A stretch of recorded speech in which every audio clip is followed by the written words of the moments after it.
உனக்கெல்லாம் ஒரு பஞ்சாயத்து தலைவியோட அதிகாரம் என்ன, உன் வேலை என்ன, எதுவும் தெரியாது. சரி, அதுக்காக தான் ஃபோன் பண்ண சொல்லிருப்ப. சொல்லு, அப்படி வேணும்னா நீ நேரா கிளம்பி வா, நான் சொல்லித்தரேன். பேச வேண்டியது எல்லாம் பேசி முடிச்சிட்டீங்களா ரங்கநாயகி? உங்களை நேர்ல வர வச்சு உங்ககிட்ட நல்ல முறையில சொல்லணும்னு தான் நினைச்சேன். ஆனா நீங்க ரொம்ப திமிர் எடுத்து பேசுறீங்க. அதனால போன்லயே உங்ககிட்ட சொல்றேன், உடனடியா நீங்க குடியிருக்கிற வீட்டை காலி பண்ணிட்டு வெளியில போங்க. என்ன பேச்சையே காணோம்? எப்ப வீட்டை காலி பண்ண போறீங்க அத சொல்லுங்க. ஏய் மீனாட்சி, யார்கிட்ட என்ன பேசுறேன்னு தெரிஞ்சுதான் பேசுறியா? இத மட்டும் நீ என் முன்னாடி வந்து நின்னு சொல்லி இருந்தேன்னு வச்சுக்கோ, இந்நேரத்துக்கு நீ காணா போனமாயிருப்ப. சும்மா கத்தாதீங்க ரங்கநாயகி. ஆத்து நீர் வழித்தடத்தை நீங்க ஆக்கிரமிச்சு வீடு கட்டியிருக்கீங்க. 25 வருஷமா அந்த ஆக்கிரமிப்பு வீட்டுல தான் நீங்க குடியிருக்கீங்க. உங்களை அந்த வீட்டுல இருந்து காலி பண்ணிட்டு அந்த வீட்டை இடிக்கிறதுக்கு முறைப்படி நான் நோட்டீஸ் அனுப்பியிருக்கேன். அத வாங்கிக்கிட்டு வீட்டை காலி பண்ணிட்டு பிரச்சனை பண்ணாம வெளியில போங்க. ஏய் மீனாட்சி. அண்ணி அண்ணி, என்னாச்சு அண்ணி? மீனாட்சி என்னதான் சொல்றா? என்ன பண்றன்னு மட்டும் பாரு. அம்மா,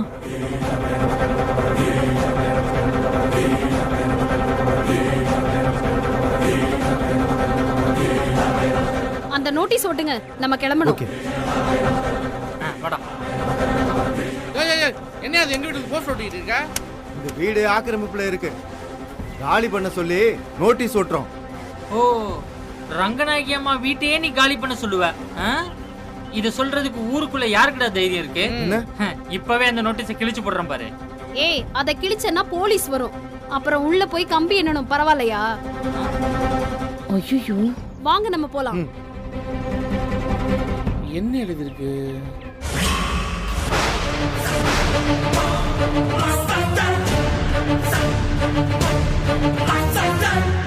அண்ணி, எதுக்கு துப்பாக்கியெல்லாம் எடுத்துட்டு வரீங்க? இதை எடுத்துட்டு போய் மீனாட்சியை சுட போறீங்களா? அண்ணி, கொஞ்சம் பொறுமையா இருங்க அண்ணி. இதுக்கு மேலலாம் என்னால பொறுமையா இருக்க முடியாது.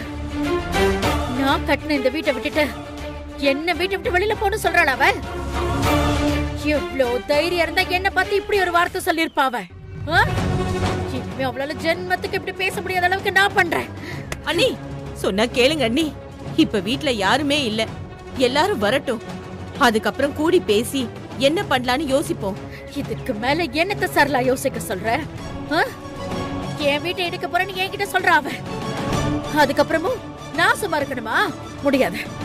இது என் வீடு, நான் ஒவ்வொரு செங்கலா பார்த்து பார்த்து கட்டின வீடு. இந்த வீட்ல இருந்து எப்போ தான் வெளியில போகும்? என்னெல்லாம் அனுப்ப முடியாது. முதல்ல இந்த பூஜாக்கும் வெற்றிக்கும் போன போடு.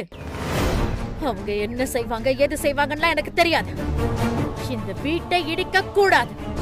அதுக்கு என்ன செய்யணுமோ அதை செய்ய சொல்லு. இல்ல இந்த துப்பாக்கியாலே என்ன நான் சுட்டுக்கிட்டு செத்து போயிடுவேன், பாத்துக்கோ. ஐயோ அண்ணி, அவசரப்பட்டு எந்த முடிவை எடுத்துறாதீங்க.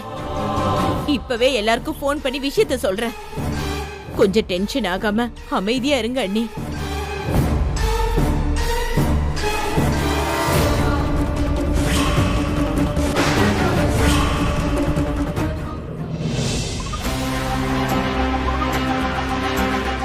சார், என்னாச்சு சார்? எங்க வீட்டை இடிக்க போறேன்னு பஞ்சாயத்தாளங்க வந்து நிக்கிறாங்க. அவங்க தடுக்கிறதுக்கு வழி இருந்தா சொல்லுங்க ப்ளீஸ் சார். சாரி மிஸ்டர் செல்வம் முருகன், உங்க வீட்டை கண்டிப்பா இடிப்பாங்க. அதை நீங்க தடுக்கவே முடியாது. ஆற்று நீர் வழித்தடத்தை ஆக்கிரமிச்சுதான் நீங்க வீடு கட்டியிருக்கீங்கன்னு இந்த ஃபைல்ல இருக்கிற டாக்குமெண்ட்ஸ் தெளிவா சொல்லுது. அதனால உங்க வீட்டை இடிச்சிருவாங்க சார். ஐயோ இல்ல சார், இல்ல சார், எங்க வீட்டை இடிக்க கூடாது சார். இடிக்கவும் நாங்க விட மாட்டோம். இன்னொரு வாட்டி எல்லா டாக்குமெண்ட்ஸையும் பார்த்துட்டு சொல்லுங்க சார். நான் நல்லா பார்த்துட்டேன் சார். வேற சோர்ஸ் எதுவுமே இல்லை. நீங்க இமீடியட்டா நீங்க அந்த வீட்டை வெக்கேட் பண்ணி கொடுக்கறது தான் நல்லது. இல்லைன்னா லீகலா ஏதாவது நடவடிக்கை எடுப்பாங்க. அதனால ஊருக்குள்ள உங்க ஃபேமிலிக்கு இருக்கிற நல்ல பேர் கெட்டு போயிடும் சார். அந்த வீட்டில் நாங்கள் 25 வருஷமா குடியிருப்போம் சார்.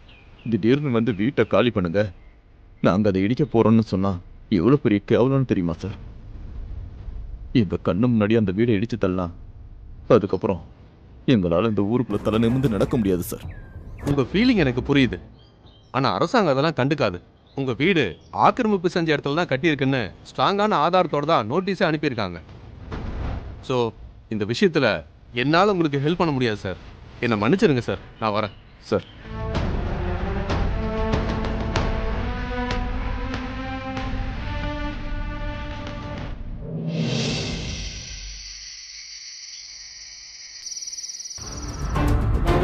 அண்ணி, நம்ம வீட்டை யாராலையும் இடிக்க முடியாது அண்ணி.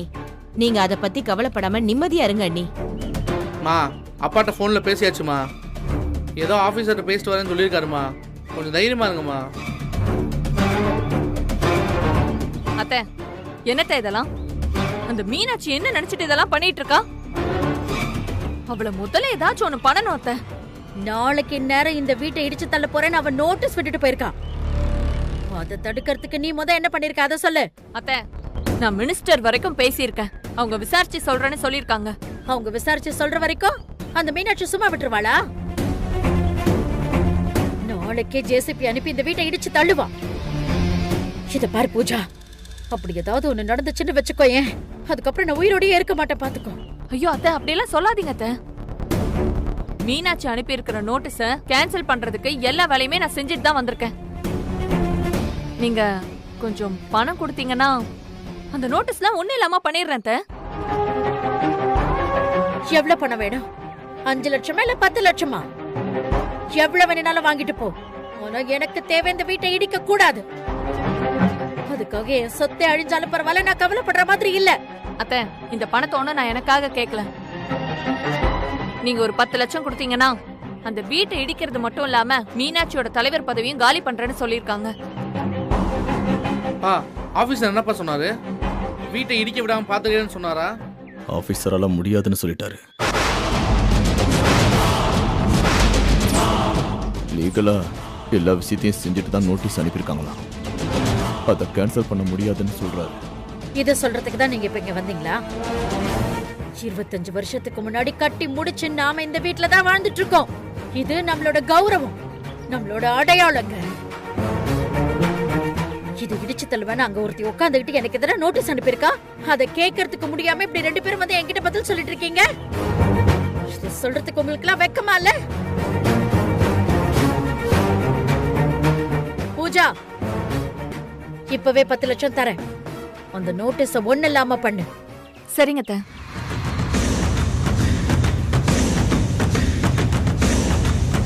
ரங்கநாயகி,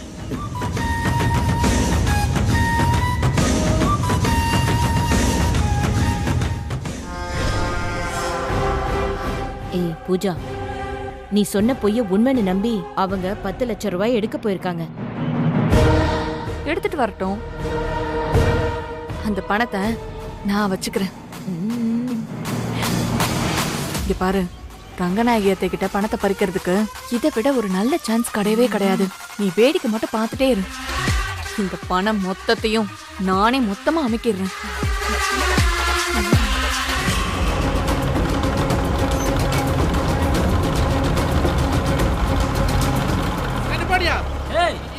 ஜேசிபி வாடா வாடா, அம்மாட்ட சொல்லலாம்.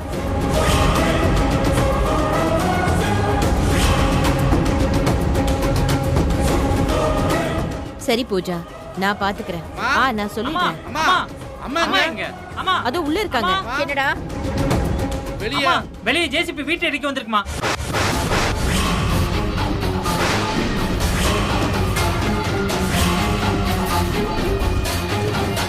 ரங்கநாயகி அம்மா, இன்னைக்கு ஈவினிங் வரைக்கும் தான் உங்களுக்கு டைம். அதுக்கப்புறம் நீங்க இந்த வீட்ல இருக்க முடியாது.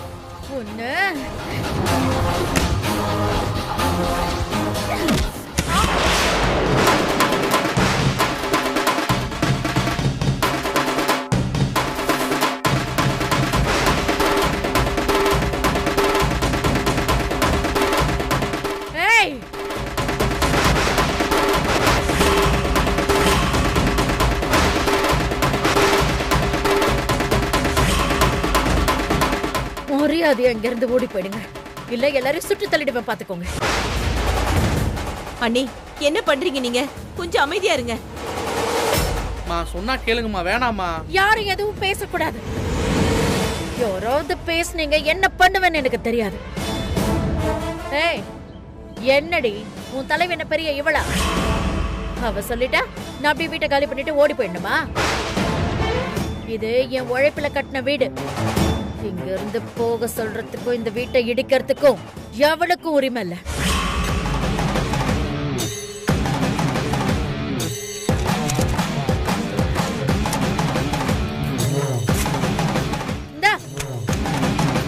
கொண்டு போய் உன் தலைவி மூஞ்சில ஒட்டு. ரங்கநாயகி அம்மா, நீங்க பண்றது சரியில்லை. கவர்மெண்ட் அனுப்பின நோட்டீஸ கிழிக்கிறது சட்டப்படி குற்றம். வாய முடு. நீ எல்லாம் ஒரு ஆள், நீ முன்னாடி வர வந்து பேசிட்டு இருக்க. வெளில போ முதல்ல.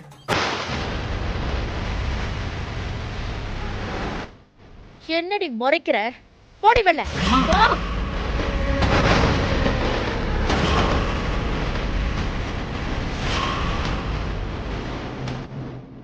வாங்கம்மா போயிடலாம்.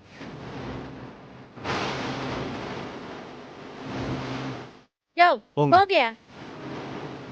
என் வீட்ல இருந்து ஒரு துரும்ப கூட எடுத்துட்டு போக முடியாது. ஐயோ அண்ணி, ஏன் இந்த விஷயத்துல இவ்வளவு கோவப்படுறீங்க? கொஞ்சம் அமைதியா இருந்தீங்கன்னா இதெல்லாம் ஒண்ணும் இல்லாம பண்ணிரலாம். நான் அமைதியா இருந்தேன்னா அவங்க இந்த வீட்டை எல்லாம் இடிச்சு தள்ளிட்டு அவங்க பாட்டு போயிட்டே இருப்பாங்க. அப்படிலாம் ஒண்ணும் பண்ண முடியாது அண்ணி. பூஜாவும் அண்ணனும் மினிஸ்டர் பார்க்க போயிருக்காங்க. அவங்க நம்ம வீட்டை இடிக்க விடாம பாத்துக்குவாங்க. நீங்க கொஞ்ச நேரம் அமைதியா இருங்க அண்ணி. மத்தவங்கள நம்பிட்டு இருந்தேன்னா என் கண்ணு முன்னாடியே என் வீட்டை இடிச்சு தள்ளிட்டு போயிட்டே இருப்பாங்க. நம்ம நடு ரோட்ல தான் நிக்கணும். அப்படிலாம் நான் நடக்க விட மாட்டேன். இப்பவே அந்த மீனாட்சியை பார்த்து அவளுக்கு என்னதான் வேணும்னு கேட்டுட்டே வந்துடுறேன். ஐயோ அண்ணி, மீனாட்சியை போய் பாருங்க, வேண்டான்னு சொல்லல. ஆனா துப்பாக்கியோட போக வேண்டாம். அதை என்கிட்ட கொடுங்க.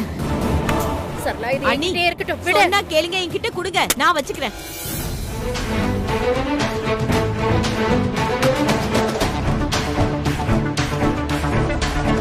அண்ணி, நாம எல்லாரும் ஒன்னா போய் பேசுவோம். நம்மள மீறி அந்த மீனாட்சி என்ன பண்ணி கிழிச்சிருவான்னு பாத்திரலாம். வாங்க அண்ணி போலாம். வாங்க அண்ணி, வாங்க.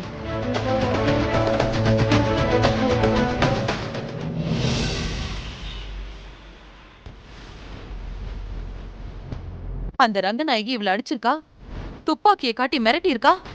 இதெல்லாம் பாத்துக்கிட்டு நீங்க சும்மா வருந்தீங்க? எங்களுக்கு ரொம்ப பயமா இருந்துச்சு மேடம், அதான் திரும்பி வந்துட்டோம். நீங்க போகும்போதே போலீஸை கூட்டிட்டு போயிருக்க வேண்டியது தானே. எதுக்கு தனியா போனீங்க? சரி, இப்போ ஒண்ணு கெட்டு போகல, நானே வரேன். எல்லாரும் சேர்ந்து ரங்கநாயகி வீட்டுக்கு போலாம் வாங்க. அதுக்கு அவசியமே இல்ல.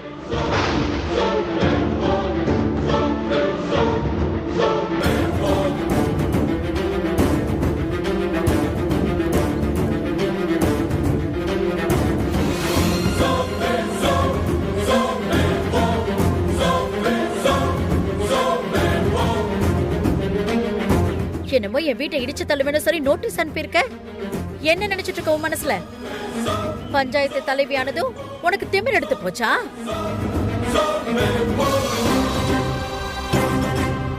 யார்கிட்ட எப்படி பேசணுங்கிற அறிவு இல்லாம போச்சோ? என்கிட்ட வம்பு பண்ணணும்னு நினைக்காத.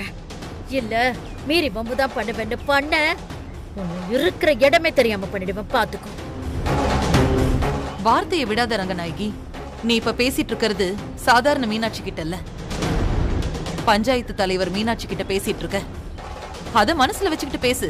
ஏய், நீ பஞ்சாயத்து தலைவியா இரு, இல்லன்னா இந்த ஊருக்கே எம்எல்ஏவா கூட இரு. எனக்கு என்ன பயம்? ஒழுங்கா நீ எனக்கு அனுப்பின நோட்டீஸ கேன்சல் பண்ணிட்டு என் கால்ல விழுந்து மன்னிப்பு கேளு. இல்ல இங்க நடக்கிறதே வேற.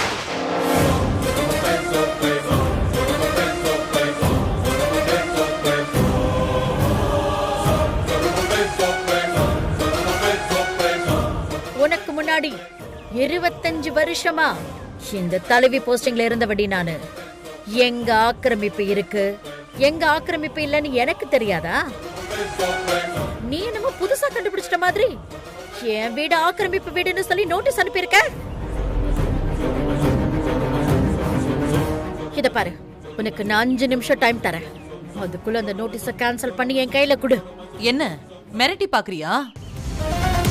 மிரட்டலுக்கெல்லாம் பயந்தவ நான் இல்ல. நோட்டீஸ் ஒட்ட வந்தவள அடிச்சு காயப்படுத்திருக்க, துப்பாக்கியை காட்டி மிரட்டி இருக்க.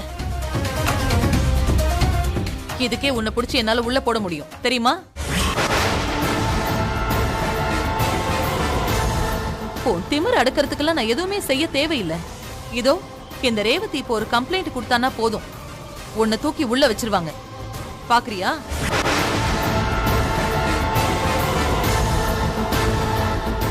ஆறு ஓடுற இடத்த ஆக்கிரமிச்சு வீடு கட்டியிருக்கீங்க. ஒழுங்கு மரியாதையா அந்த வீட்டை காலி பண்ணிட்டு போயிடு. இல்லனா அந்த வீட்டை இடிச்சு தள்ளுறதுக்கு கூட நான் தயங்க மாட்டேன்.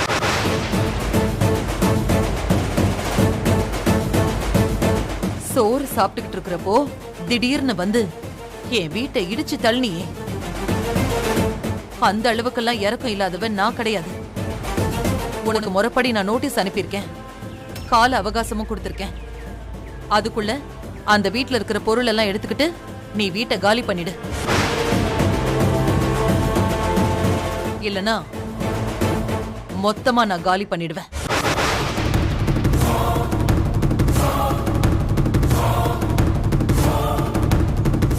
இன்னும் என்ன நிக்கிற? கிளம்பு இங்க இருந்து. மீனாட்சி, நீ அவசரப்பட்டு என்கிட்ட மோதிட்ட. இதுக்காக நீ ரொம்ப வருத்தப்படுவ. இதையே தான் நானும் உனக்கு சொல்றேன். பொதுமக்களோட சொத்தை நீ ஆக்கிரமிப்பு செஞ்சிருக்க. இதுக்கெல்லாம் நீ ரொம்ப வருத்தப்பட போற. அதிகாரம் இப்ப உன் கையில இருக்குன்னு ஓவரா ஆட்டம் போடாத. நாளைக்கே அந்த அதிகாரம் என் கைக்கு வரும். அப்ப நான் உன்னை துரத்தி துரத்தி அடிப்பேன், பாத்துக்கோ. என்னம்மா ஓவரா பேசிட்டு இருக்க? ஆத்துக்குள்ள வீடு கட்டி வச்சுக்கிட்டு இங்க வந்து மிரட்டிட்டு இருக்கியா? மரியாதை இங்க இருந்து கிளம்பு. மீனாட்சி அம்மா, என்ன உங்ககிட்ட பேசிட்டு இருக்கீங்க? பேசாம புல்டோசரை விட்டு வீட்டை இடிச்சு தள்ளிருங்க.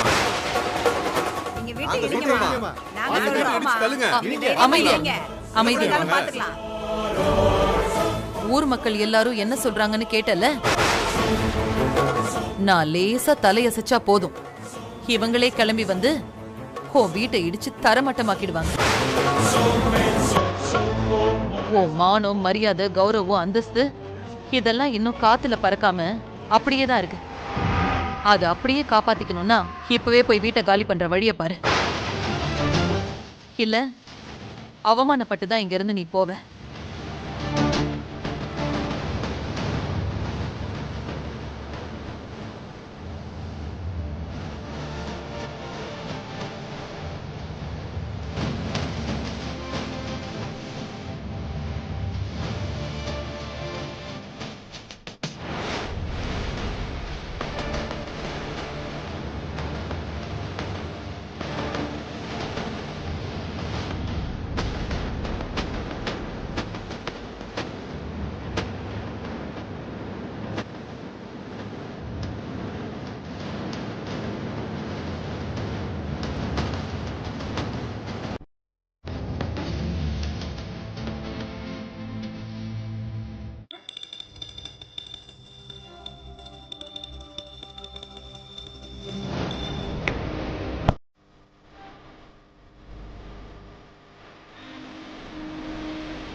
என்னை எந்த அளவுக்கு கேவலப்படுத்தணுமோ அந்த அளவுக்கு கேவலப்படுத்திட்டல.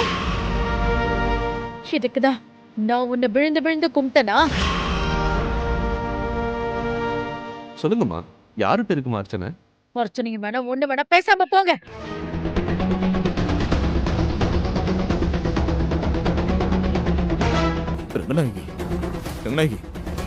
இங்க பார், வா நம்ம முதல்ல வீட்டுக்கு போவோம். அங்க ஏதாவது அசம்பாவிதம் நடக்கிறதுக்குள்ள தடுத்து நிப்பாட்டுவோம்.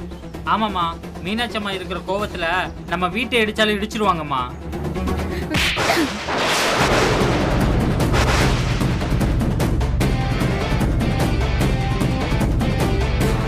வீட்டை இடிச்சிடுவாங்க வச்சிருவாங்கன்னு யாராச்சும் ஏதாச்சும் பேசுனீங்க, உயிரோட விட மாட்டேன், பாத்துக்கோங்க.